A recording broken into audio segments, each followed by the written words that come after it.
want to begin by welcoming everyone to the first of a three-part webinar series that is intended to promote ethical and non-extractive research practices.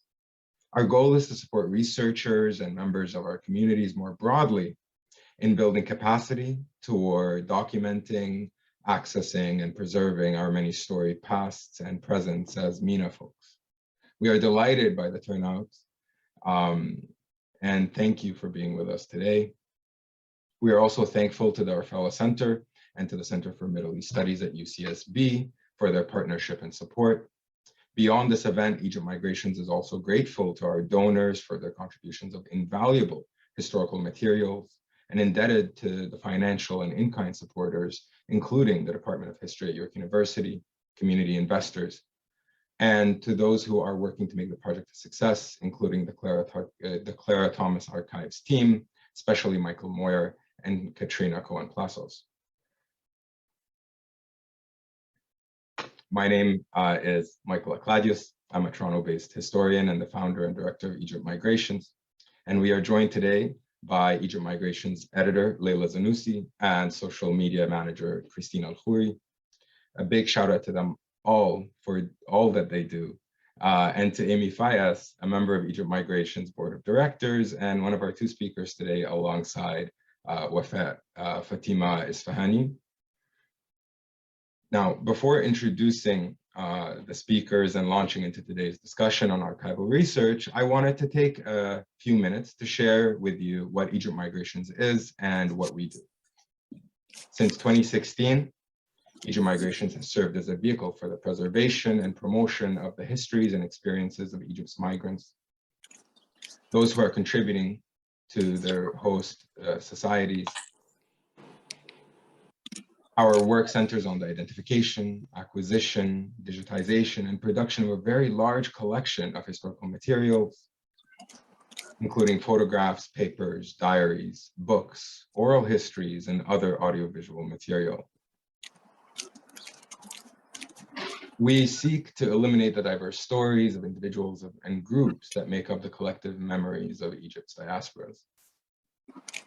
Now, Egypt Migrations is a federal non-for-profit in Canada, working across Canada and the United States, and is committed to providing free access to source materials and preserving that material in the first and only Egyptian immigrant archival collection based at the Clara Thomas Archives and Special Collections at York University.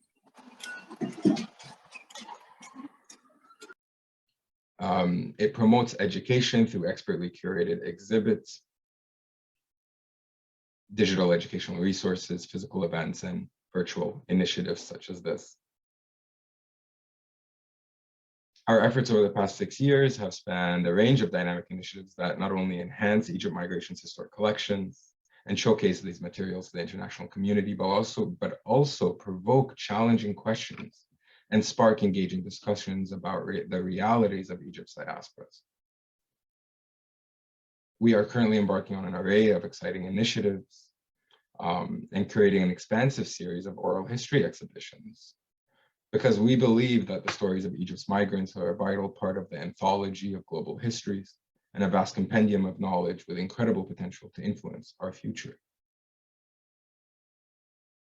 Our first oral history exhibit was Egypt's Migrants in Canada, Past and Present, which was curated by Karen Abdel Sayed and Sarah Al-Nakib, and showed the histories and experiences of 10 immigrants from Egypt and their descendants in Ontario. We recently launched Egypt's Migrants in Brazil, a collection of 10 interviews with first-generation migrants of Egypt curated by Diogo Bercito, PhD candidate in history at Georgetown University. And Diogo investigated the movements of Armenian, Italian, Jewish, Muslim, and Coptic individuals throughout Egypt, and then as immigrants in Brazil. Coming soon, we will launch 2 more exhibits, one on Egypt's labor migrants in the Gulf states, which is set to premiere shortly, and the other on recent immigrants to Canada who arrived following Egypt's 2011 revolution. Now, these initiatives, and indeed all of our output, is guided by a deep investment in exploring the varied and at times opposing voices of Egypt's migrants, and moving a step beyond the standard practice of single-sided research and collection by producing groundbreaking deliverables across multiple geographies. Egypt Migrations is dedicated to promoting social equity, raising public awareness and interest in Middle East migrants, and providing a long-lasting point of reference for educational and social purposes. For us, the importance of preserving the histories of Egypt's diverse groups and communities and showcasing it to the public is more than just a research agenda, it's a passion.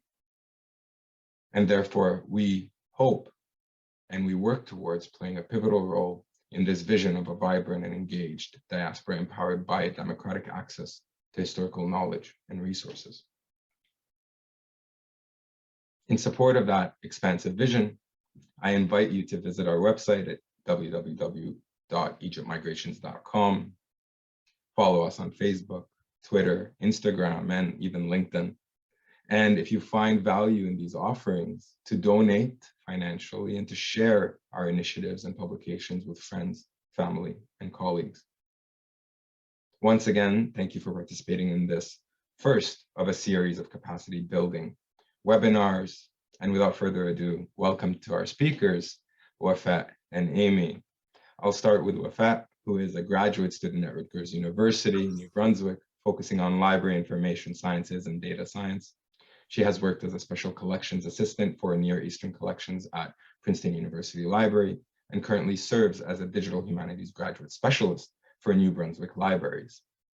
Amy is a PhD candidate in history at UC Santa Barbara, researching the modern Middle East with a focus on modern Egypt, ethnic and religious minorities, global Christianity, and the history of charity and commemoration. She previously worked in archives, public history, and heritage sites. The floor is yours, Wafa and Amy. Okay, Archives 101, ethics, approaches, and how-tos. Just a quick rundown of what I'm going to be talking about today. That's on the next slide. Okay, archives and libraries, the sort of distinctions between them, not too many, not too few.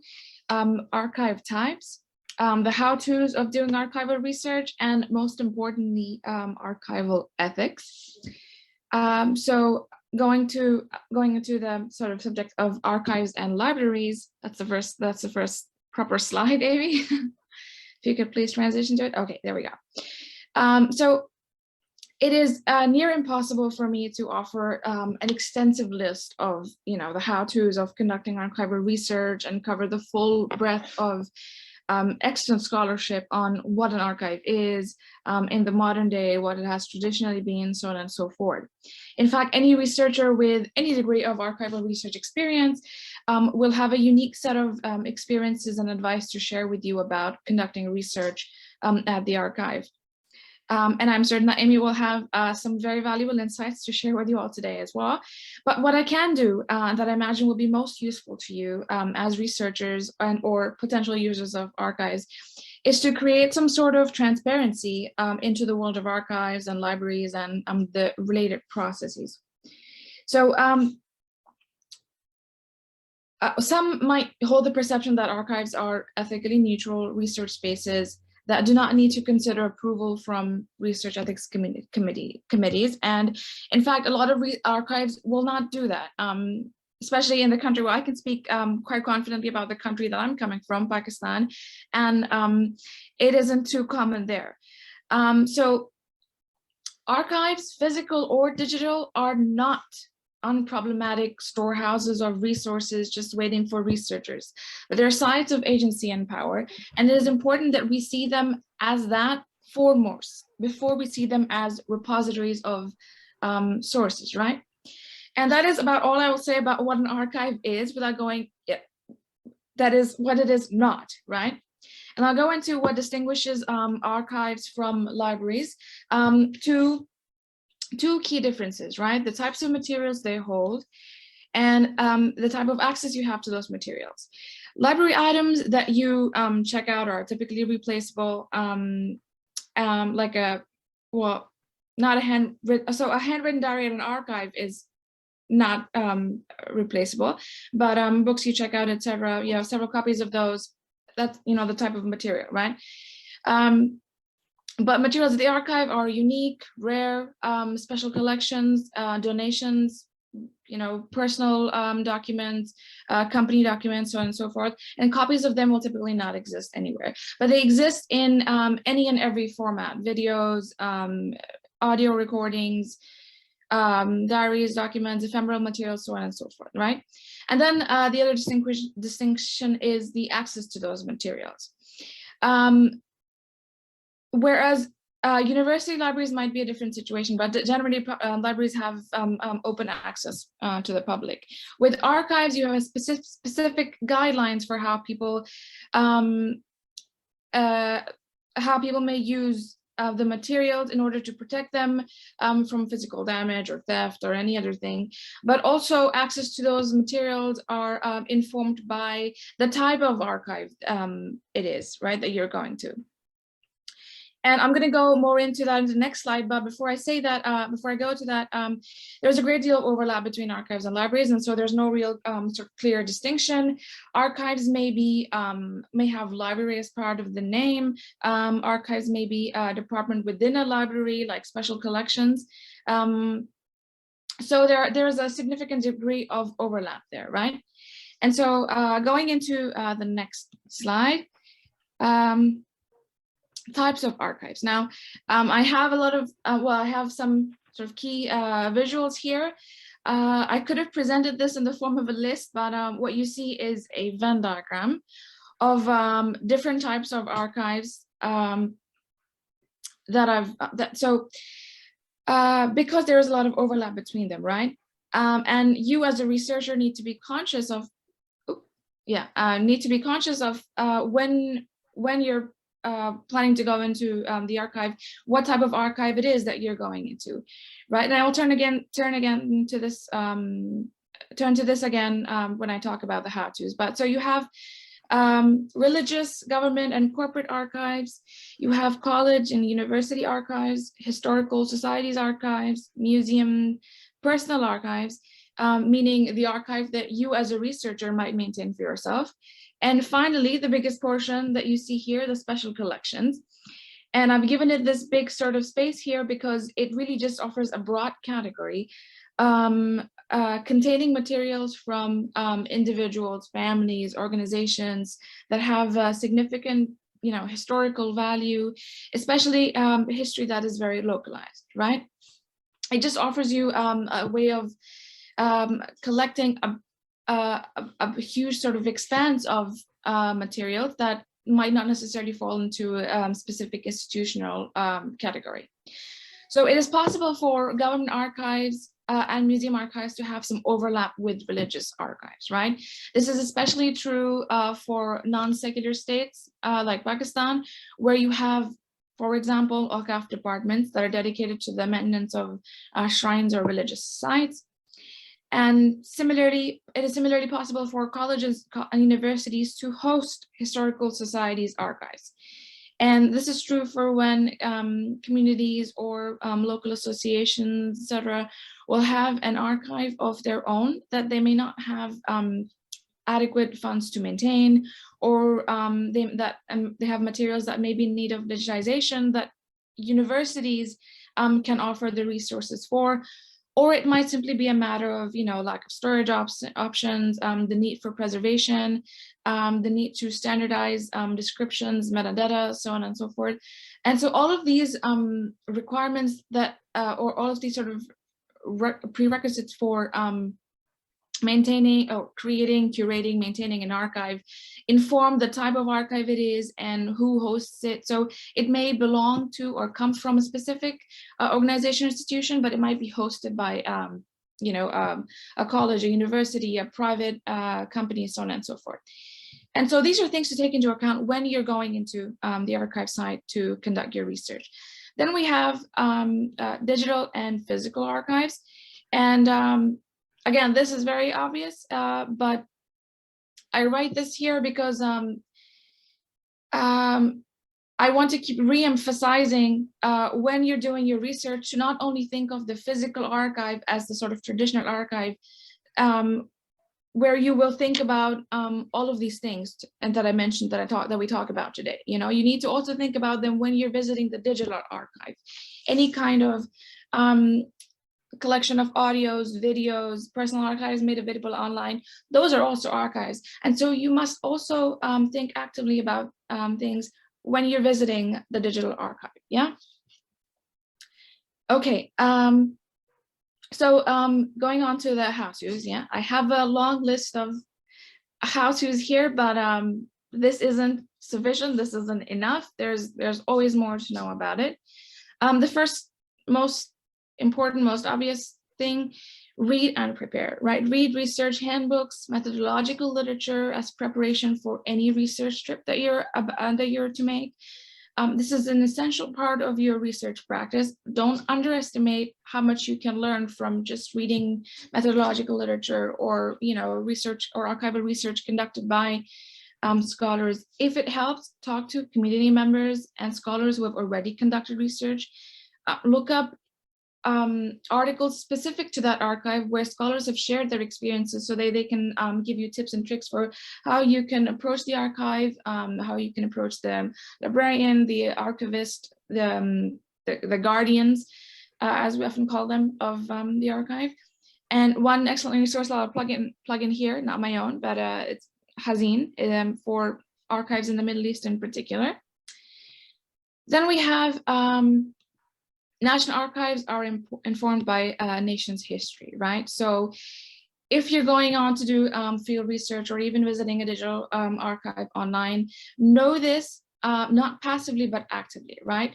Look up the Freedom of Information Act. The Freedom of Information Act allows for the declassification of state records or information to be made available to you on request, so on and so forth, partial or in full. And you can start by simply searching Freedom of Information laws by country on Wikipedia, or reaching out to university librarians specializing in state laws for more information on what you can legally access and how you can legally access it, or what you are limited to accessing, because it's also important to know what you don't know. The third point is finding aids. Use finding aids. I cannot emphasize this enough. Once you've identified your area of focus, explore the archive online for its finding aid, if there exists one, as extensively as you can. The finding aids and library guides that you see and perhaps cursorily browse are a product of very active thought processes and curatorial work. So when you're looking at subject headings or categories or linked data, by linked data, I mean any sort of things you may be interested in, portions or you know, related searches that show up on the side, or any other sort of links to external websites that, that the curator, the archivist, the librarian might have put on there. Look at this information very carefully and think about what other possible ways there might have been to depict that information, and then try to broaden your research. What I mean is archivists, librarians go through an extensive training period where they sort of prepare or they learn to describe data or describe materials, but ultimately these descriptions are created by humans, right? And so that's informed by their judgment. And once you're conscious of it, you might be more aware of blind spots, your own blind spots, but those of the archivists or the librarians also, and they exist, right? So it's important to know that, because what you see on the screen on the finding aid is not everything that exists at the archive. And this leads me to my next point about, you know, being an active researcher and sort of really like confirming or embedding that descriptions are created by humans. This is, you know, obvious and intuitive, but the question is, how actively are you thinking about it when you approach an archive?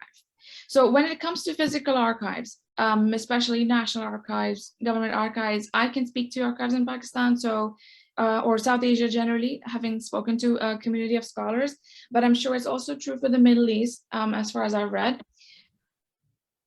Sorry, okay. When it comes to a physical archive or any other kind of traditional archive, this might be more sort of obvious to you because you're stepping in, you get, you come across security checks, you come across, physical, you have physical sort of engage or like interpersonal engagement with every person responsible in the maintenance of the archive. You put down your name in the register, all of those things. And then you also have to talk to the librarian, perhaps if they're a librarian or archivist, if they're available at the archive. But when it comes to digital archives, we don't actively think about them because for us, it's just information that's available online and there's no real question to ask because you can't attach a human face to the information that's being presented to you.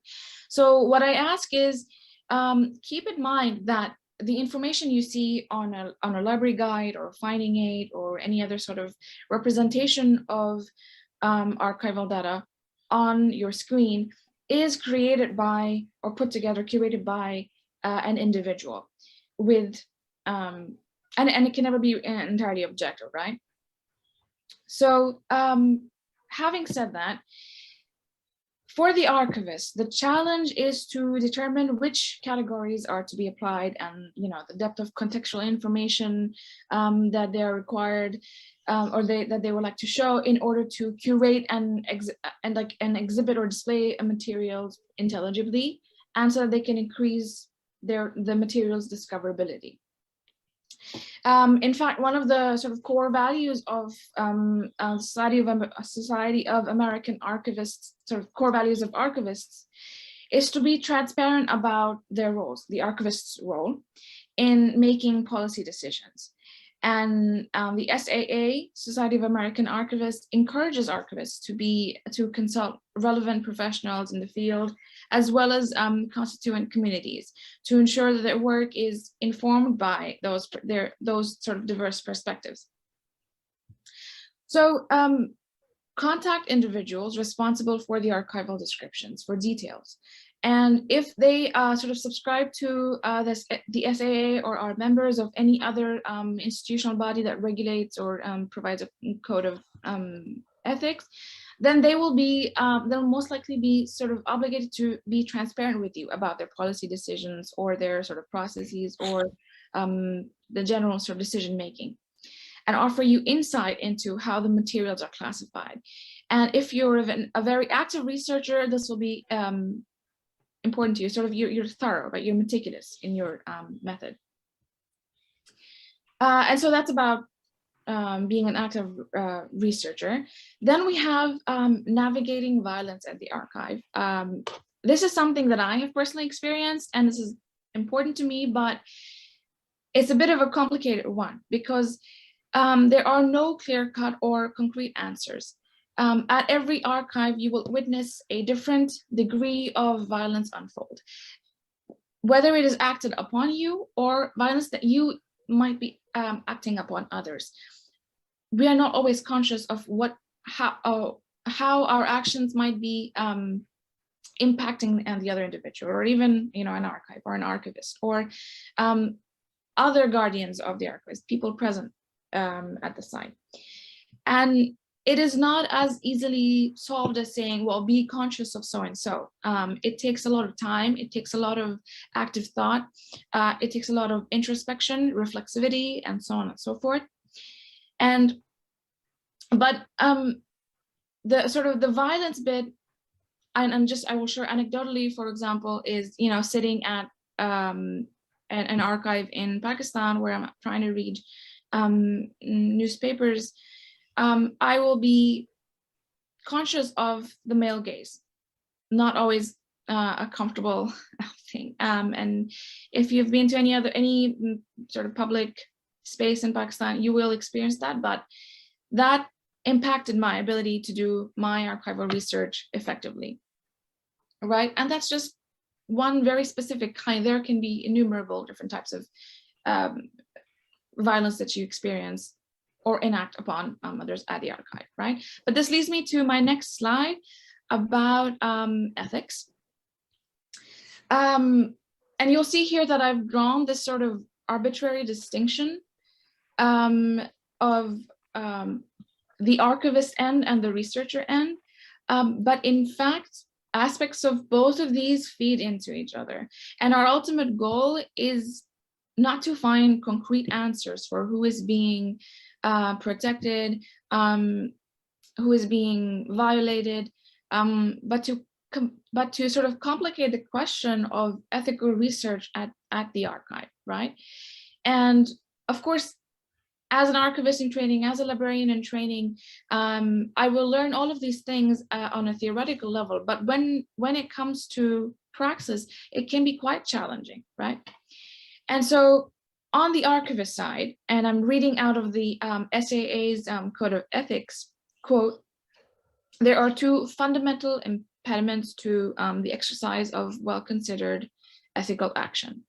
The lack of a sufficient guidance for practice and a lack of autonomy in exercising those ethical decisions. The autonomy issue is more complicated and is linked to public understanding of archives, trust in archivists, and the relationships archivists have with their users and their employers, and it is also linked to the concept of professionalism. So ethical codes have a role to play in all of these linkages, unquote. This is to say that it's important to know that archivists have obligations towards their employing institutions. This is, I mean, especially when you're working with corporate archives, private personal archives, government archives, college and university archives, right? Even though an archivist may have an independent sort of opinion, they might not, independent, ethically driven opinion, they might not have the autonomy or the agency to apply it, right? Whether or not they take action on it is a different matter altogether. But if an institute sort of subscribes to the SAA Code of Ethics or any other Code of Ethics put together by an institute, that doesn't necessarily mean that, you know, it's 100% sort of ethically produced or curated material. Don't take that for granted. But also, an archivist may attempt to be ethical in their research, but not be able to sort of accomplish it because they have sort of ethical obligations to their employing institutions. So it becomes very murky territory. So it is your job as a researcher to be conscious and cognizant of these things. Okay. Then there's Foucault's work, which alerts us to how institutions use rules and surveillance to produce docile bodies and subjected and colonized to self-discipline and self-governance. So the example that I mentioned about you know, going to a site in Pakistani archive, sitting there, we have sort of like so this is one example. I'm sitting there in the middle of the sort of space dedicated to reading, and there is this panoptic gaze around me. I have the figure of a saint in my background. I have the figure of the founder of Pakistan in front of me, the sort of poet, and another religious figure. And you have this sort of implicit panoptic gaze on you, right?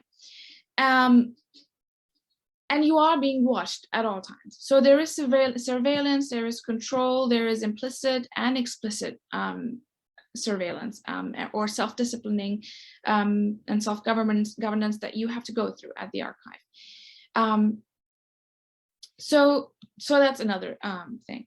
Then you have different types of data, private and public. And that's another area of ethical concerns, right? Data can be categorized in many ways, but at the most basic level, or at, you know, 2-point basic level is, you know, public and private data. So public data would include articles published, government documents, which were, you know, widely distributed, organizational documents that were made public explicitly.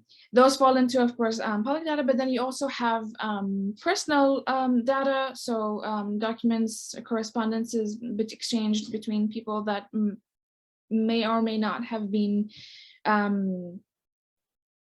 sort of that may or may not have been clearly marked as, open for public past the individual's demise or past the individual's liquidation of their archive. So you as a researcher should be more careful in how that private data is being used and published.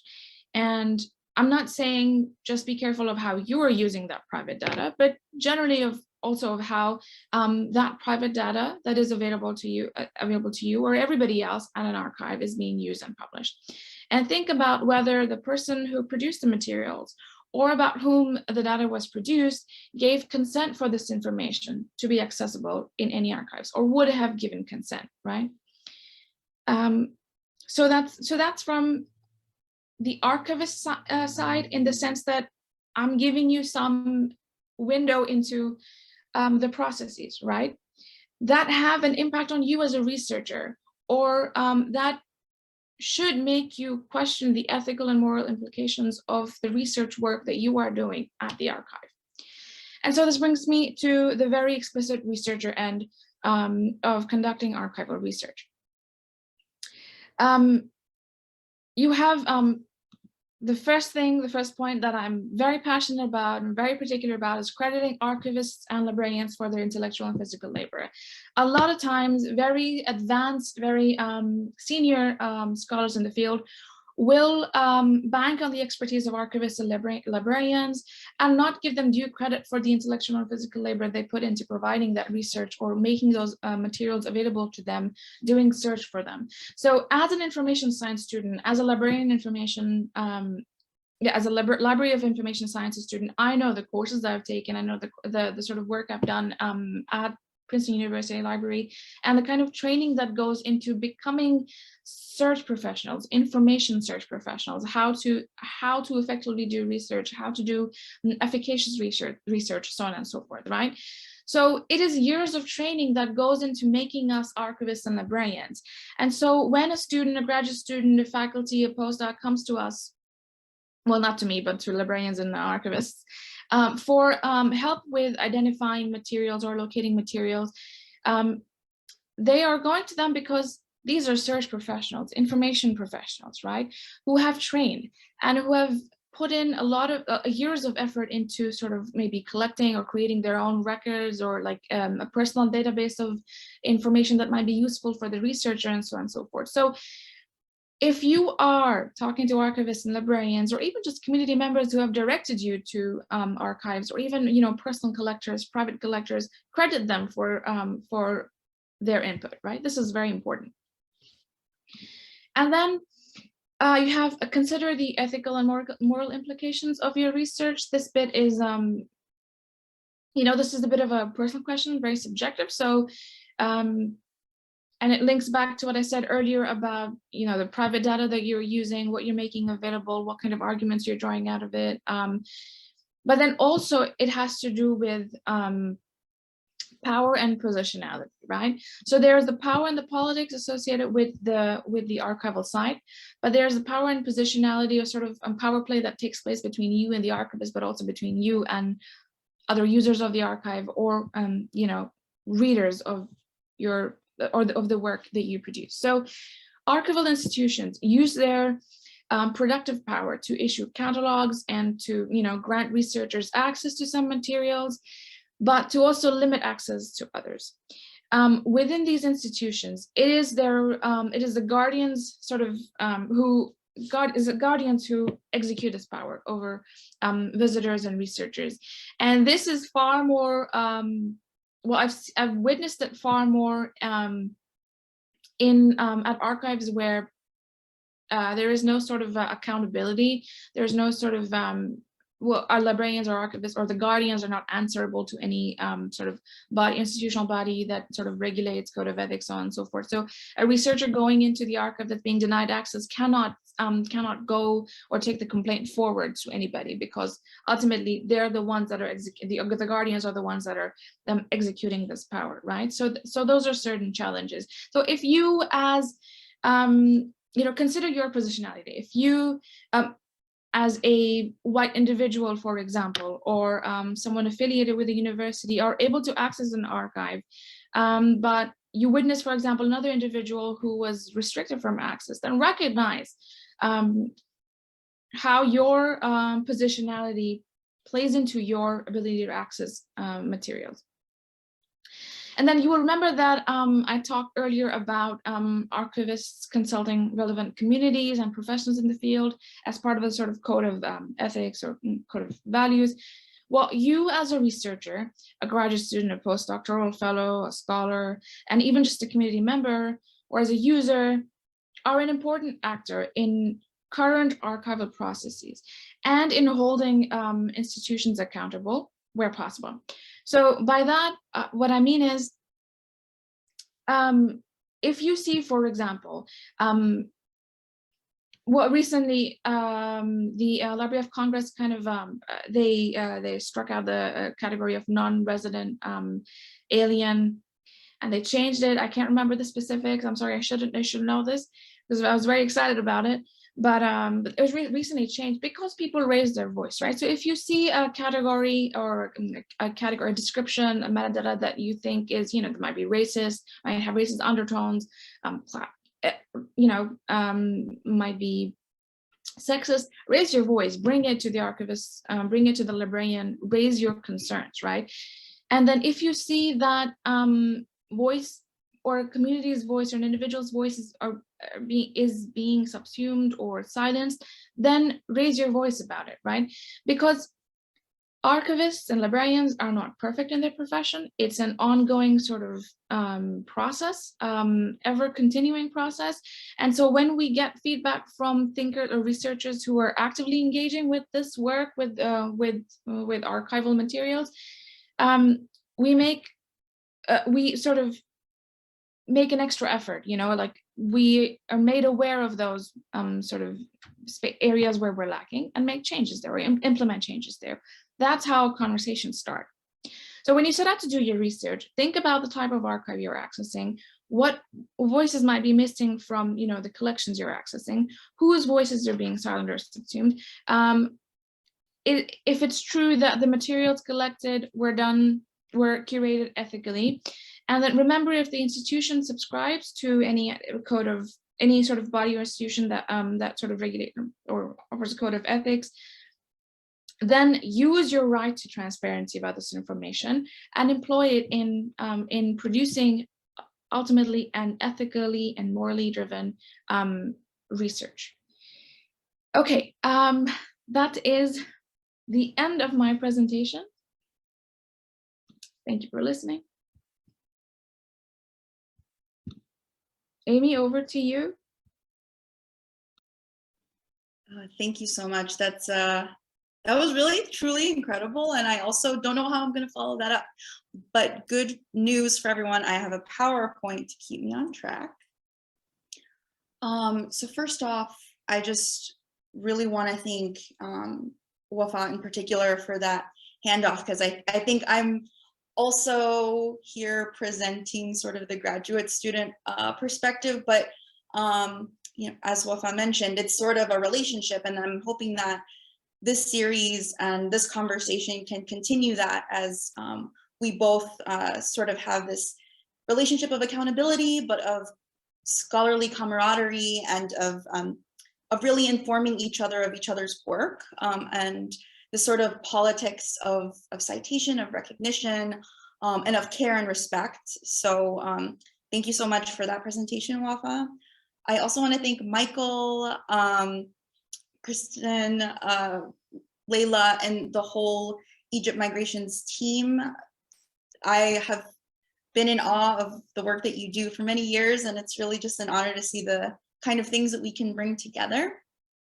And then I really want to thank everyone who's here on a Friday morning, willing to join us in this conversation. And it is actually in conversation with a lot of you that this program came into being, which is to say, whether it was on Twitter or at conferences or, in the WhatsApp like group texts, we've all been having these conversations about how did we ever learn how to do what we do, and like, was there a process in graduate school? If you're an independent researcher, like how to go about accessing these other like very sometimes prohibitive institutions and archives, like how do we get to the point where we know what to do? And so one of the things that I keep coming back to is this idea of ethics, right? Ethics and process. And I think process and ethics are related, particularly as we see and as we are, oh no, sorry, my internet's cutting out. Okay, particularly as, you know, we are grad students oftentimes in classes and we're critiquing books about the source bases, and how do we know how to make those critiques? How can we also better ourselves and catching ourselves and acknowledging our positionalities as we are going into the field, particularly I would say as US-based or Western-based scholars across the Global South? How can we interrogate that? How can we also leverage that to help the communities that we are researching, to give them the recognition as well, and to acknowledge their intellectual labor as well?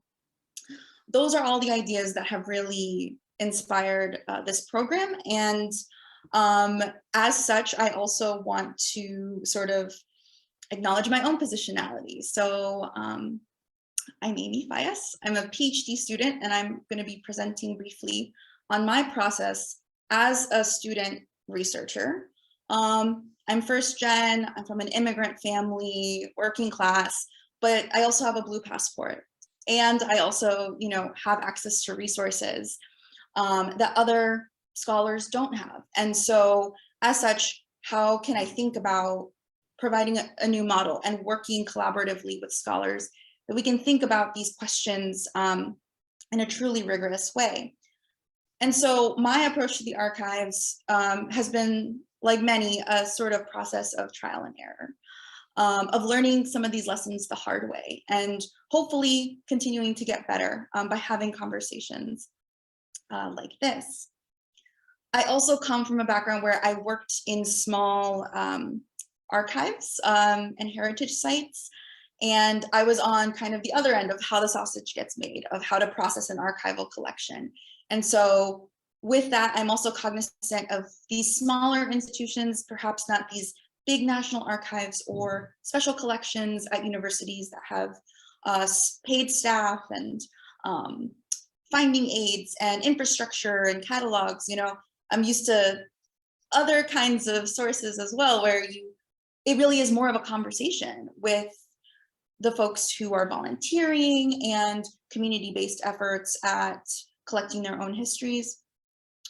And I'm bringing all of that together to say, that is where I'm coming from when I'm presenting this. I also am just like a humble graduate student trying her best. So it's not going to be all like inclusive. I really welcome questions at the end for folks who feel like, I would really like more on this perspective. You know, if you're an international student or an independent scholar, I would love, you know, all of that feedback as well. But without further ado, I'm going to dive into how I go about doing archival history. So Wafa talked about this a little bit, but before I go anywhere or do anything, the research at the archives starts way before you even get to the archive. And this is for any institution, right? From the National Archives, the small collections, to the foundations, etc. Really, it is like starting at Google, looking at policies, hours, directions, locating as much information you can and doing the due diligence that you can before even making that first speculative email to, say, an archivist or a librarian or a volunteer. It's helpful to say, hey, like I, you know, did look at your website if they don't have a website, or maybe they post more updates like on Facebook or Instagram, like, oh, I was looking and seeing that you're going to be open and I'm looking at this sort of thing. All of that due diligence is a lot of the upfront work. And I think that one of the things that I still, to this day, like as recently as this morning, is that it's also about a conversation with your friends and colleagues. You know, I'll text my friend and be like, hey, is the system down at Dar al-Kutub today? Or, you know, if I'm thinking about doing a trip to El Salvador, like, hey, do you think this archive will be open in the summer? Or, you know, these policies vary so much from location to location. It's rarely ever uniform. You tend to find similar patterns with more like state-based archives and other institutions, well-funded institutions.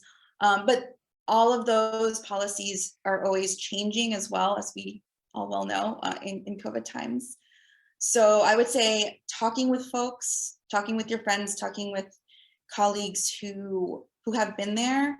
4 tips is another really great way to do that before work and even while you're doing that work. And then eventually you become one of those people that someone messages you and is like, hey, I'm thinking about going here, like any tips? I also think starting to think about the communities that you're going to be in, and that includes librarians and archivists as intellectual interlocutors, is really important. They, you know, it's not their first rodeo, and they get tons and tons of scholars come in and have probably had to troubleshoot this kind of thing that you're wondering many times. So all of this is to say, there's a lot you can do before you even get to the archive. Now, of course, there is a caveat. We can't plan for everything. And this is especially true if you're doing research. And I would say the Global South, I'm not really going to narrow it that way because, of course, this happens in the United States and Europe. But being flexible in terms of like, you know, I know people who really like gonna go somewhere for 2 weeks and they just wanna get all this stuff.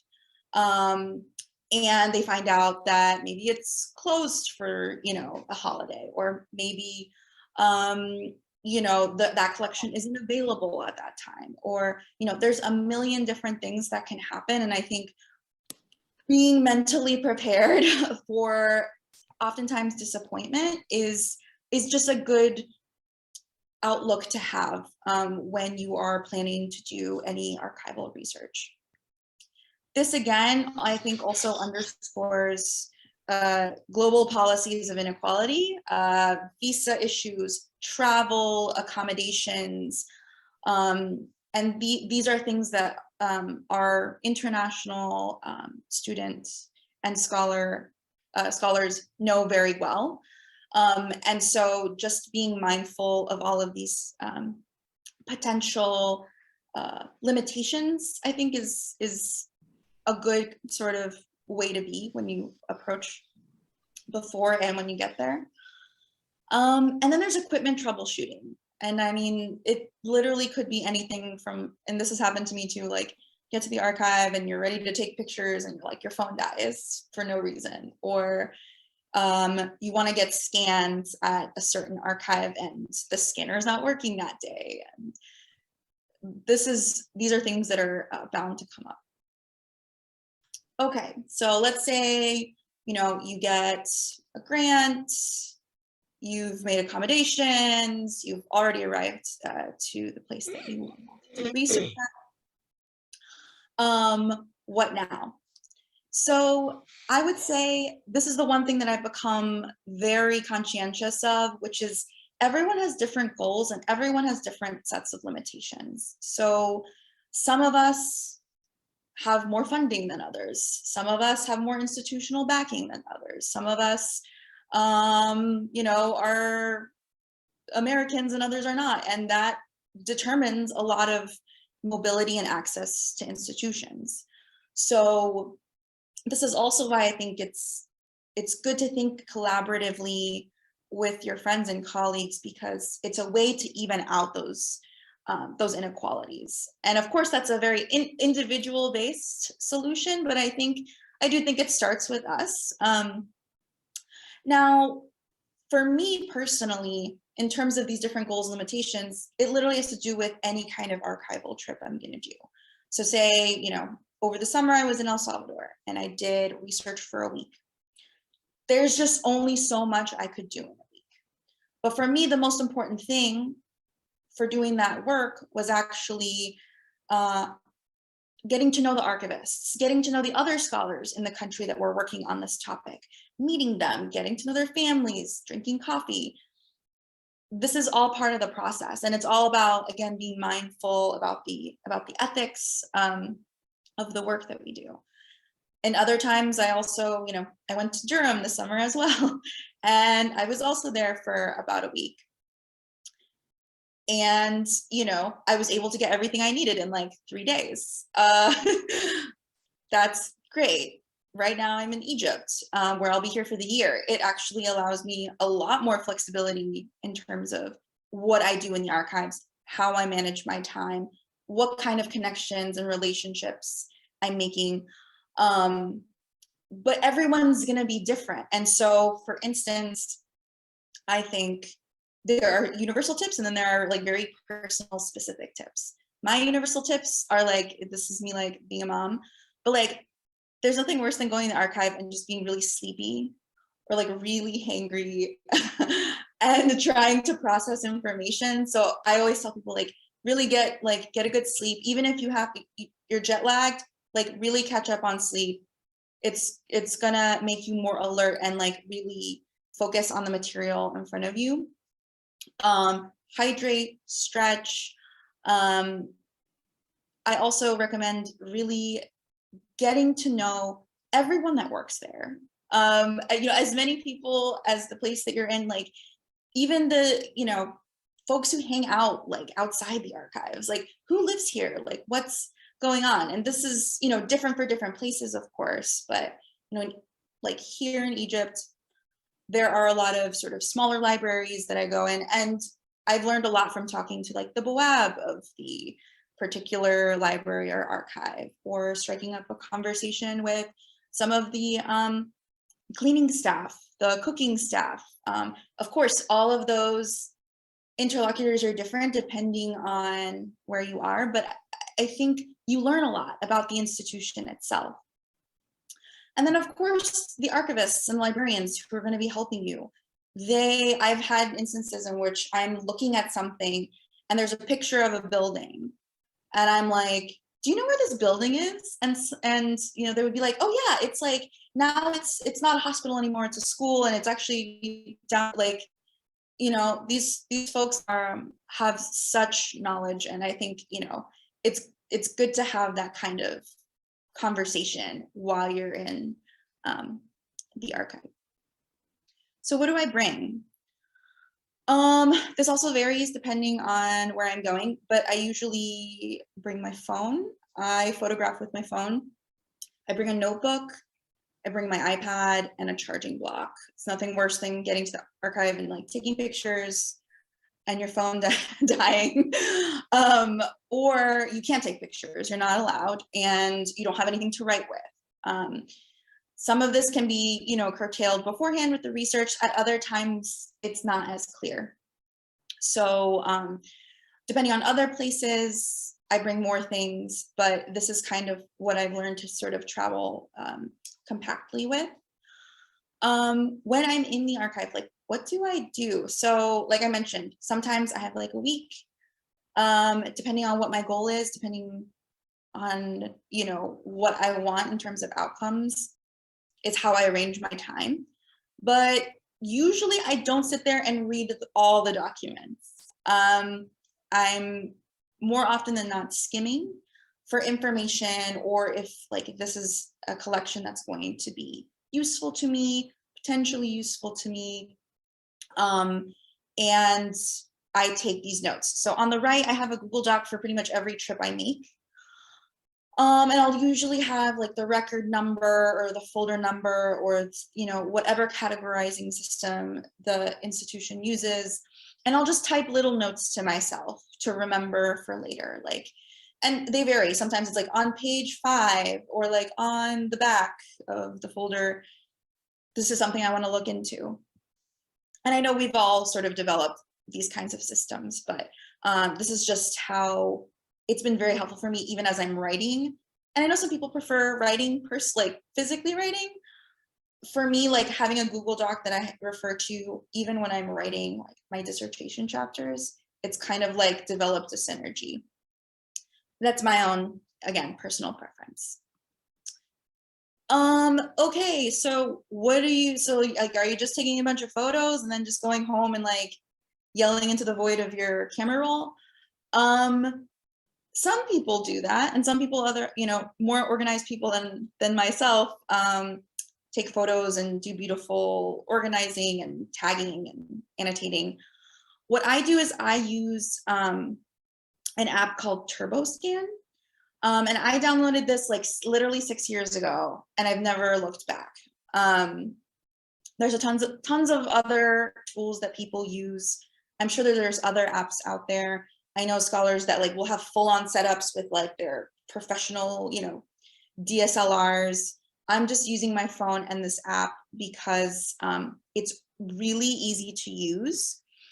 And it gives me options. So here is a file that I found, or this is a file that I was looking at over the spring, last spring.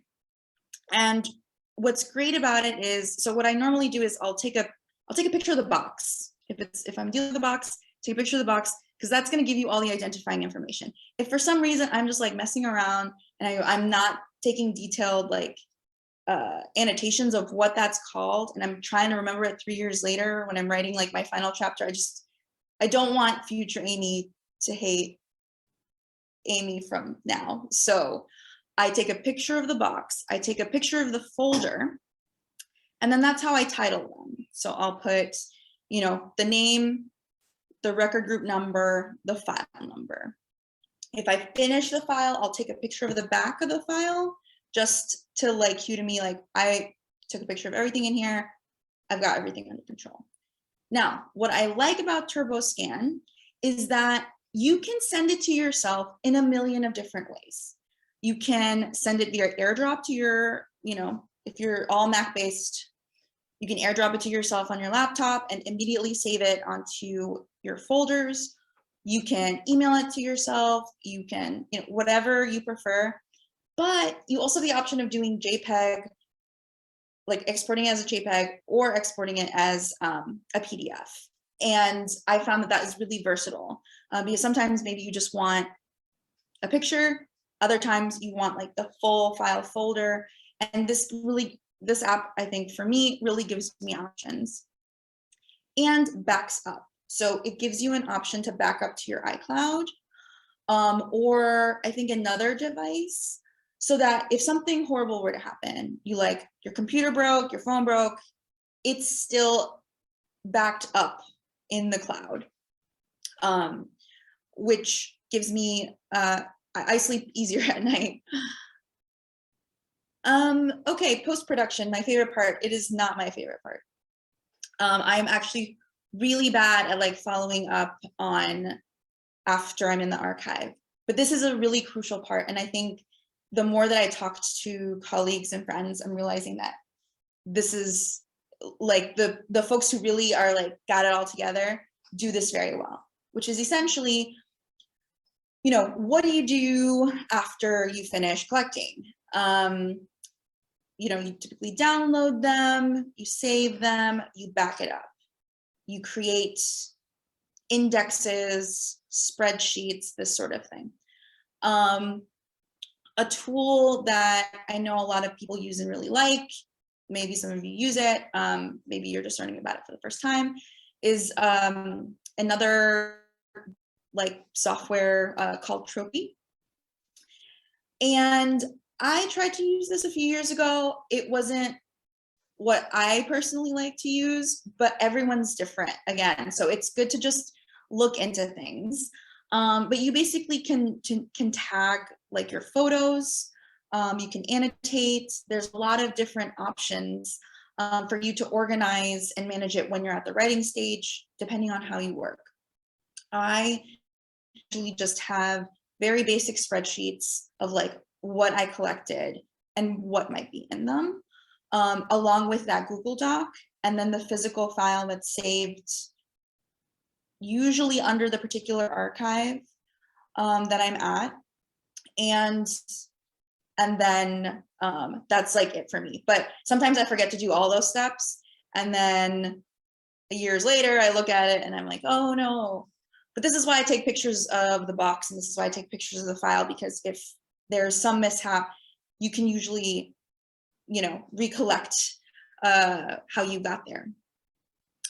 And part of the post-production too, I think this is really important and crucial, again, is like meeting the local researchers. Like there have been folks, I promise, who have been working on what you're working on that are based in the countries that like you're looking at. And it's good to have conversations with them, and it's good to cite them, and it's good to learn about their work. And I think as much as your budgeting and your time allows, when we go abroad to do these kinds of projects, this is like one of the things that is definitely a priority for me, and I think would be good for most of us to participate in. The last point on that is, I try for it to not be a one-way street of like, oh, tell me about all this awesome stuff that you're doing. No, it's like, we've got to also say, and I was doing this in El Salvador last summer, where I was like, I'm on the editorial board of this, like, would love for you, to think about submitting here. If there's an issue with translation, like, we've got you. Like, if you need funding for something, we can work it out. Like, we are all connected to different networks and privileges that I think we should be trying to share as much of. And yeah, that has made things a lot better for me in the 6 years and 24 archives I've been to. But yeah, thanks everyone for listening.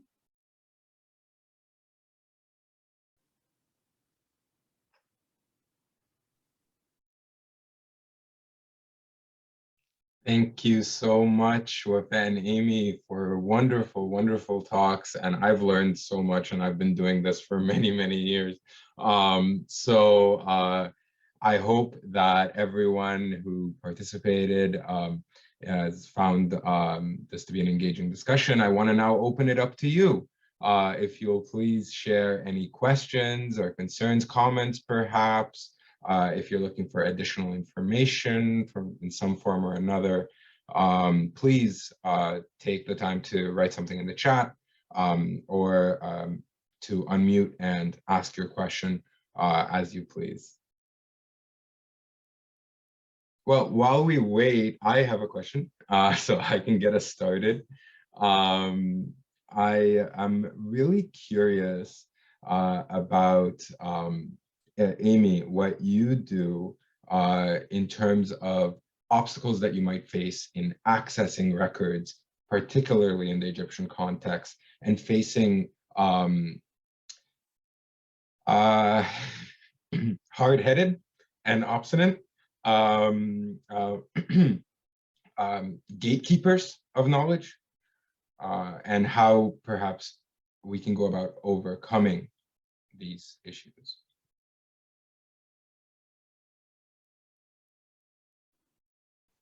Thanks, Michael. Yeah, this is one of the big questions that we face most, scholars of modern Middle East is, there's a lot of different kinds of obstacles that are, my presentation was more focused on like, how can we work collaboratively with, if you're working on Egypt, like Egyptian scholars, and without acknowledging, of course, that there are state interests and other kinds of obstacles preventing access to both, right, Egyptian and non-Egyptian researchers.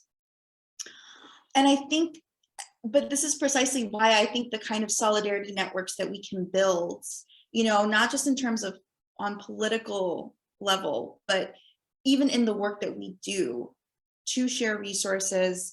For instance, there are plenty of resources that American universities have of buying particular subscriptions, right, to particular sources. Like those should be sources. And I've done this in the past where I've said, like, if there's an Egyptian researcher that really needs something from this one like collection, like Al-Ahram online, like let me know. You know, it's, and vice versa, right? I mean, I think solidarity is the way out, because this kind of up and down is very hard, and it can be very, I mean, potentially dangerous or potentially inhibitive in terms of jeopardizing future research. That's all I will say on that for right now, but I'm happy to talk about that too in my DMs or in via email. Like, happy to talk with people more about that.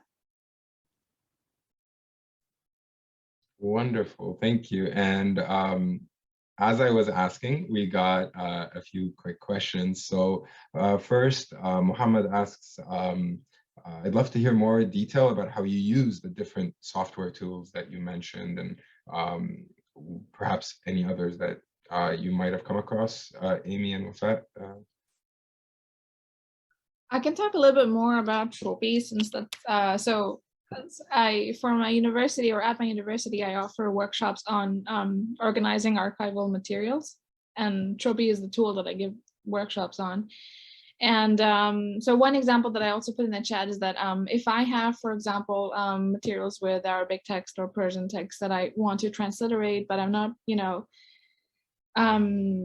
that I want to do in the moment, I will have those photos in Tropy. I will sort of, Tropy allows you to highlight text or select portions of photos and, you know, translate, like put notes on them. So I will transliterate them, but also add tags in the process, so that when I'm writing out my chapter or essay, for example, I will know to look for that tag attached to the note where I transliterated something or found something important, right? So the first tool you mentioned, I think TurboScan, Amy, I'm not really familiar with it, but the Tropy thing that I can speak to, it's a lot of work in terms of, you know, post-production, what do you call that? Whatever you call it. But it's a lot of work to sort of import all of your data or into Tropy, make it into a whole project, and, you know, add metadata, add notes, add tags. But ultimately, if you manage to do this at the end of the day of your archival work, just leave aside, like once you're done, once you've left the side of the archive, go back home, think of that 1 hour of like continued archival work, and just upload everything onto the software, right? Don't leave it for later. Upload it then and there, tag it. So, you know, you tag it by the name of the archive, the folder maybe, the sort of descriptions, other metadata that you saw in the file or in the catalog record, so that when you're going back to do your research, you can easily reference it. By tagging, I mean, even if you have a MacBook and you upload your photos or documents on there, it allows you to tag them. So color code them or add, like, you know, words, as many words as you like. It's the same way with Tropy. You can add tags that you can easily like search up later and be able to recall, oh, for, you know, I remember on so-and-so date, I took a picture at so-and-so archive and I just can't find it. But if you just like put that tag in the search, you'll know, right? But it's easy to say this. I would advise you to, like, before you go into an archive, before you even sort of start to collect data, get your own or put together your own categories or descriptions in your head, right? Have a structure, have an outline in your head about how you're going to organize information. You can't know everything, obviously, right? But you can have some sense of what you're going to find, or what you're hoping, or which folder you're hoping to get into, right? And then have sort of categories for it, like, for example, government document has to do with health, has to do with female health, family, you know, things like that, right? Or family laws, things like. So you have a brief an outline, like a skeletal framework of how you're going to categorize your or describe your documents. That way, when you're uploading it into Tropy, you can easily just put in those tags and then add them for later. Because what happens with me is I will forget how I organize or how I plan to organize it, right? That's one other problem. But yeah.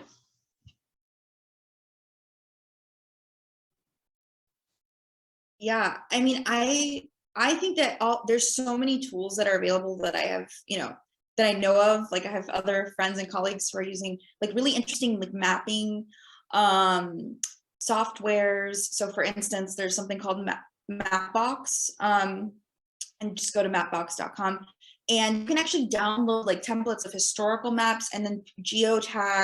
like things that you're looking for. And it's just really, really neat.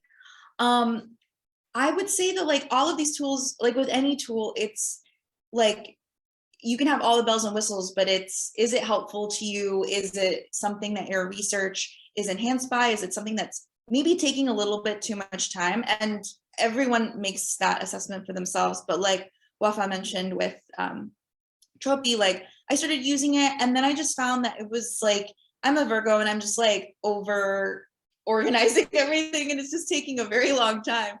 So I was like, you know what? It's just going to be easier for me to look at this material the way that I find it in the archive, like as one, kind of collection saved away as a PDF. And, sometimes I will print them out actually, and I will dig deep if I am like trying to like read something very closely or if it's really important. But yeah, with anything, like I think the tools, if they help and they enhance your work, then absolutely, like there's so many things out there. But if it's creating a lot more extra work, sometimes, at least for myself, I'm like, I'm gonna hang back. Amazing, thank you. So we have a question from Gert for you, Amy, about a list of archives and collections in Egypt that are not governmental because of an access for request that that's pending. He did provide his email. Would you rather do it via email? Okay.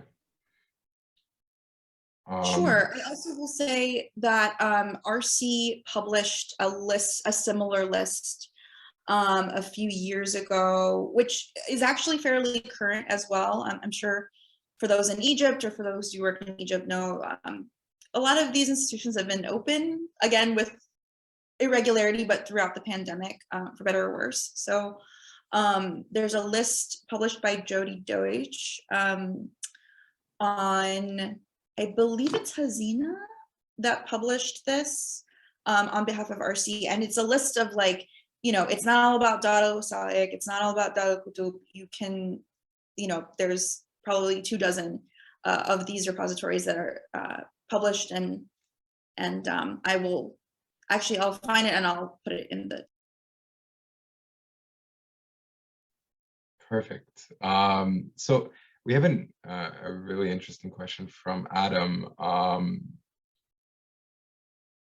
about getting it all versus getting enough.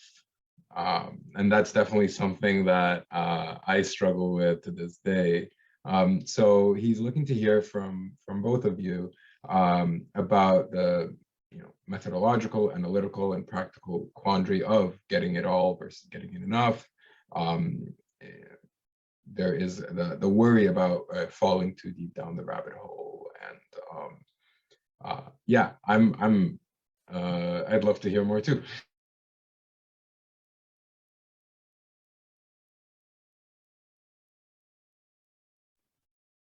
Yeah, I can step in on this one. This is like the question of the year, because I still don't know the answer to that question. I think there's a tendency on one end to take as much as you possibly can because you just don't know when you might be back, or you don't know what might be useful, or maybe there's just like stuff that you can't understand yet. For instance, I'll find things sometimes in like Ottoman Turkish, and like my Ottoman Turkish is just not as strong. So I'm like, let me just table this, like, let me just take a picture of this and then we'll try to figure it out later, right? But sometimes there is so much of like, what if, that maybe you're not focusing on like, I should be looking in a lot of other different places, or you get into a hoarder mentality, right, of just like collection without really thinking and processing through things.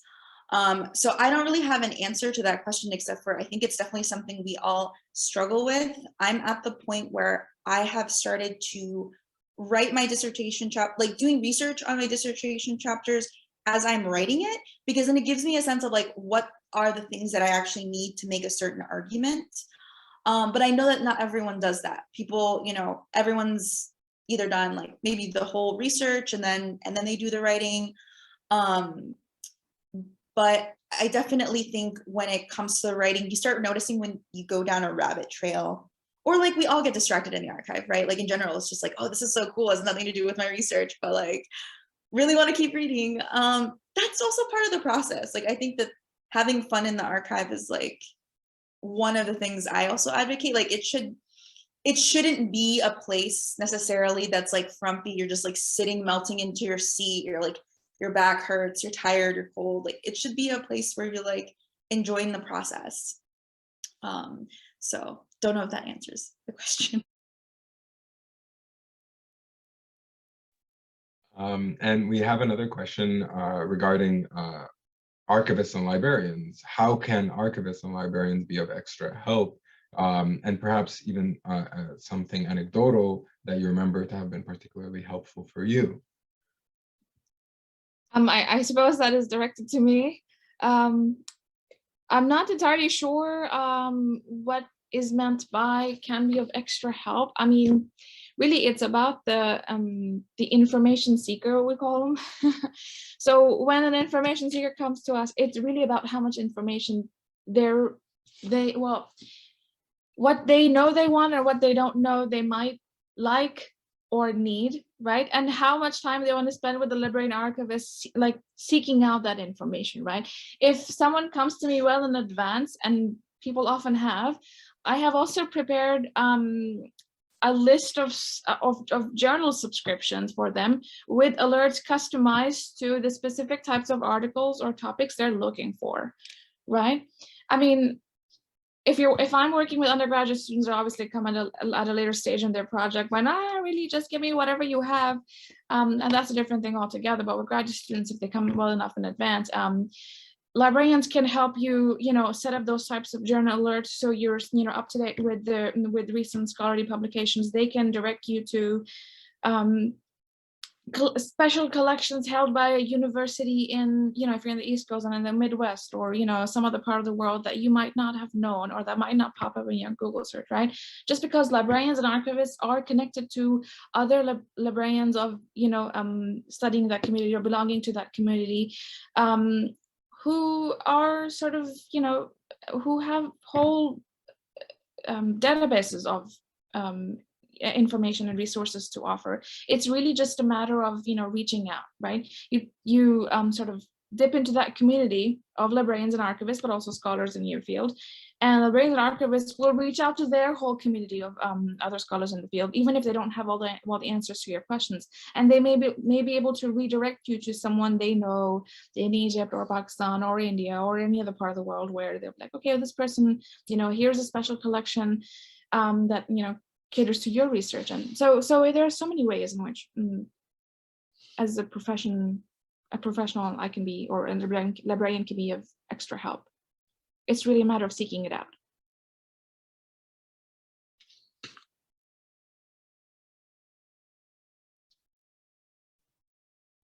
All right, and we'll take one last question before we conclude for the day. Muhammad asks about the struggle of sifting through non-text searchable documents efficiently and organizing notes, findings, quotations ahead of drafting.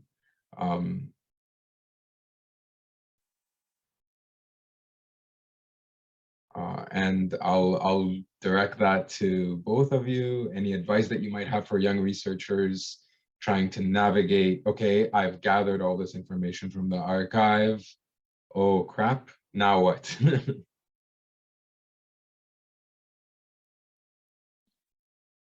Amy, you want to go first with this one? Or Yes, because this is I've been collecting stuff for so many years, but I think the one, actually starting the writing process has really helped, because I'm like, what's the banger? Like, you're looking through stuff, like, what is the stuff that is getting you so excited? You're like, I can't wait to put this down on paper, because this is like how I've been writing. I'm like, I have to write like this introduction for this. Okay, this is gonna be my argument. what do I need to bring this argument home? And I think about it in chapter, like on a chapter basis. And like, I know that maybe if like you're first year, second year, like you're just like, I don't even know what like that stage even looks like. But I think even just like hypothesizing about like what are things that are really exciting that you're finding. That's how I organize my material. And then what I do is like I physically can't like see like messy Word docs. They like stress me out.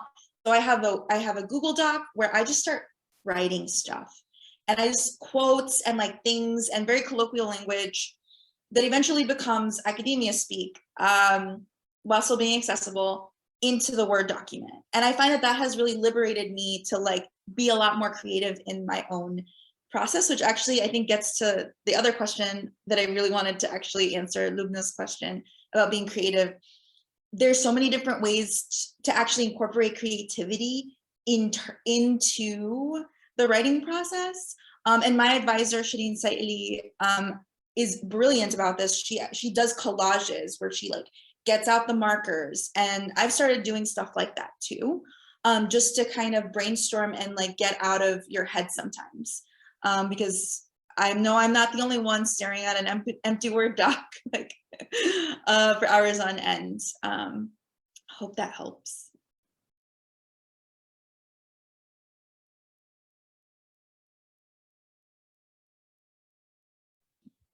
Yeah.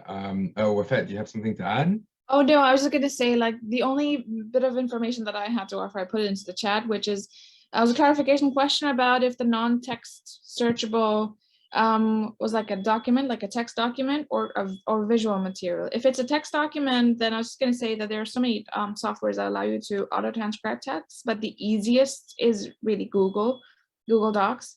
You put it onto Google Docs, and you have an option at the bottom that allows you to auto-transcribe it.